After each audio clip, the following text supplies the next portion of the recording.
tu parlais tout à l'heure de la maladie X. Oui, Si vous voulez, on peut en parler maintenant. oui, vas-y. La maladie Vas-y. X, donc c'est une maladie qui officiellement n'existe pas. C'est pour ça qu'elle est dénommée X.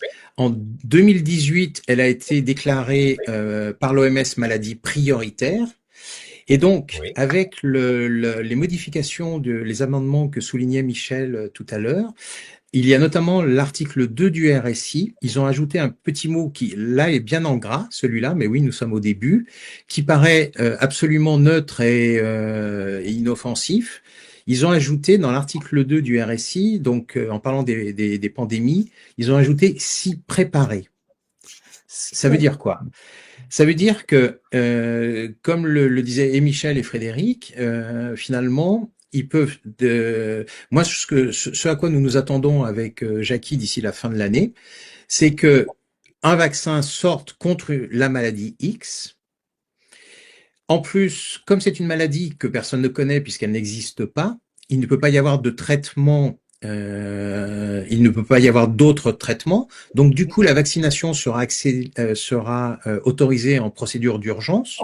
Donc, ça veut dire en 4 mois, globalement, c'est joué. Hein. Enfin, puisque ce sera une maladie tellement dangereuse et ce que nous n'arrêtons pas de lire, que en fait, ils vont sortir un vaccin et ce que nous avons dit tout à l'heure, c'est que le RSI s'impose aux États. C'est obligatoire. Donc, ça veut dire que dans le cas de cet article 2, pour se préparer à cette maladie X qui n'existe pas, mais qui sera tellement dangereuse qu'elle va tous nous oxyre, il va falloir se vacciner.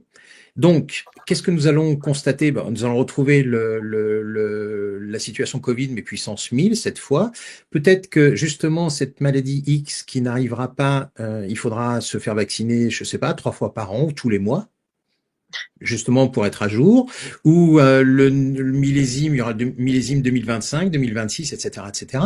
C'est-à-dire qu'en fait, ils ont une capacité à inventer comment nous faire les poches.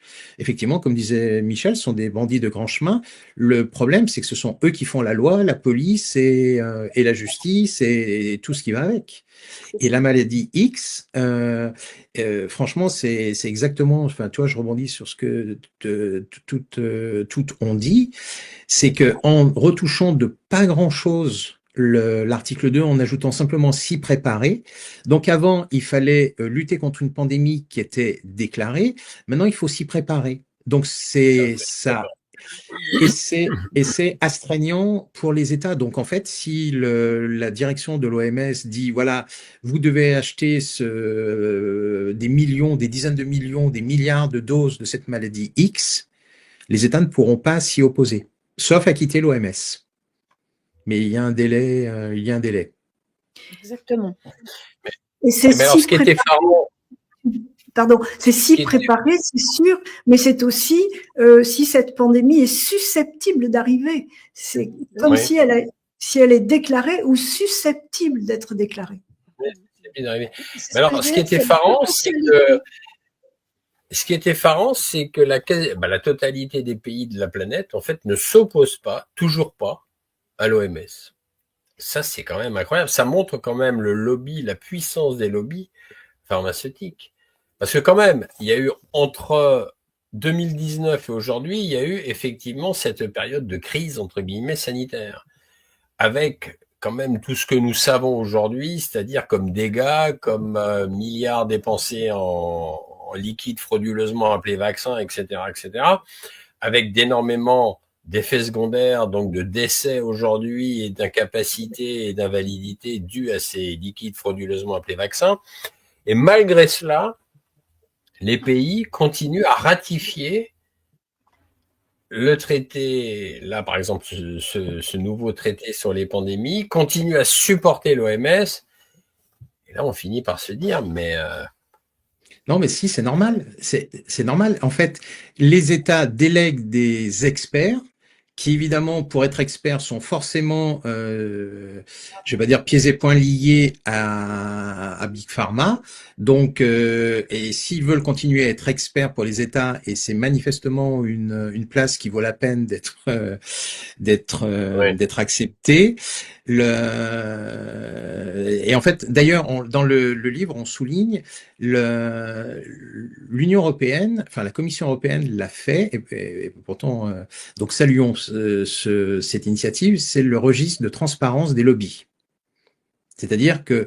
quand on est un lobby auprès de la Commission européenne, on doit se déclarer, et d'ailleurs on trouve Gavi ou le Wellcome Trust comme lobby déclaré auprès de la Commission européenne. Bon, sauf que à l'OMS, comme nous le disions tous, il y a des parties privées qui sont très prenantes. Tu sais, on parle de parties prenantes. Effectivement, vu les sommes qu'ils prennent, on peut parler de parties prenantes. Et et je vais pas dire tout de suite à quelle époque, l'OMS, il y a un très beau communiqué sur leur site qui nous abreuve de nectar et de miel, disant qu'il est indispensable qu'il y ait un registre de transparence des collaborations, des partenariats avec les entités privées, etc., les ONG. Donc, quand on lit, nous ne pouvons qu'applaudir des deux mains cette initiative, sauf que ce communiqué date de quand? Il date de 2015. C'est-à-dire qu'en 2015, à l'époque, c'est Margaret Chan qui est directrice générale de l'OMS. Donc, ils font un magnifique communiqué. Nous l'avons cité, il y a les références dans notre livre sur l'OMS, Menace pour l'humanité. Donc, ils nous font un beau discours en disant il faut mettre en place un registre de toutes les collaborations, non seulement avec les parties prenantes, donc les fondations, mais aussi les experts. Parce que ce que nous n'avons pas encore dit, c'est que la plupart des décisions sont prises par des experts anonymisés. C'est-à-dire qu'on ne sait pas qui prend les décisions. Alors, de temps en temps, même en cherchant bien, on finit par trouver, mais la plupart du temps, on ne sait pas qui sont les 200 experts qui, sur la maladie H1N1, etc., ont décrété que des milliards de gens allaient mourir sur Terre. Margaret Chan, ancienne directrice générale de l'OMS, donc en 2009, elle dit qu'il y a plus d'1 milliard de personnes qui vont mourir de la grippe H1N1. Donc en fait, on constate que finalement, et c'est ce que disait Frédéric, oui, il y a eu 1948 globalement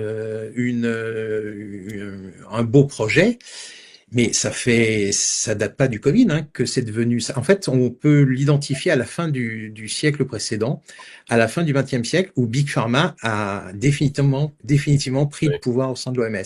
Ça fait plus de 25 ans.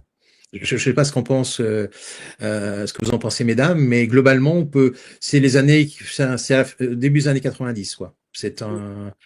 Où là, le Big Pharma, en même temps, à leur place, franchement, c'est un outil extraordinaire, l'OMS. À condition de... Alors, pour conclure ce que tu disais, je crois que tu n'as pas été au bout de ta phrase, Patrick, pardon. Oui. Le fameux registre de 2015, oui. parce qu'il n'y en a pas eu depuis. Mais si vous regardez la page Internet sur ce registre, not found, il n'y a rien. Oui. Page vide. Oui. Alors qu'on imagine, et alors en plus, le docteur Tedros, donc je le rappelle, qui a été élu en 2017, n'arrête pas de parler de transparence. Quand on lit sa déclaration d'intention quand il est nommé, et partout, transparence, franchement, est-ce que ça paraît hors de portée de préparer informatiquement un registre des experts et des ONG qui collaborent avec l'OMS? Franchement. Est-ce que c'est hors de portée d'un organisme comme l'OMS qui a 11 milliards de dollars de budget pour l'année prochaine? Ils n'ont pas 500 000 dollars pour faire leur registre une bonne fois pour toutes? Bizarre, hein? Et puis en fait, on découvre ce que nous avons fait, parce que en fait, tout à l'heure tu parlais des sources, mais les 90% de nos sources quasiment proviennent de l'OMS. Comme le disaient Michel et Frédéric, tout est là, quoi. Il suffit d'aller le chercher.